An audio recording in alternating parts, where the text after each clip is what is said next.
23 ವರ್ಷದ ಯುವಕ ಹೃದಯಾಘಾತಕ್ಕೊಳಗಾಗಿ ಸಾವನ್ನಪ್ಪಿರುವ ಘಟನೆ ಮೈಸೂರಿನಲ್ಲಿ ನಡೆದಿದೆ.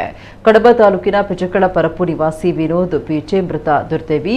ಮೈಸೂರಿನಲ್ಲಿ ಖಾಸಗಿ ಸಂಸ್ಥೆಯಲ್ಲಿ ಉದ್ಯೋಗದಲ್ಲಿದ್ದ ವಿನೋದ್ ಅವರಿಗೆ 2 ದಿನಗಳ ಹಿಂದೆ ಜ್ವರ ಕಾಣಿಸಿ ಕಡಿಮೆಯಾಗಿತ್ತು. ಆದರೆ ನಿನ್ನೆ ರಾತ್ರಿ ತನ್ನ ರೂಮ್ನಲ್ಲಿ ಊಟ ಮಾಡ್ತಾ ಇದ್ದ ವೇಳೆ ವಿನೋದ್ ಕುಸಿದು ಬಿದ್ದಿದ್ದಾರೆ. ತಕ್ಷಣ ಅವರನ್ನು ಆಸ್ಪತ್ರೆಗೆ ದಾಖಲಿಸಲಾಗಿದ್ದು, ಅಷ್ಟರಲ್ಲಿ ಅವರು ಮೃತಪಟ್ಟಿದ್ದಾರೆ ಅಂತ ತಿಳಿದು ಬಂದಿದೆ.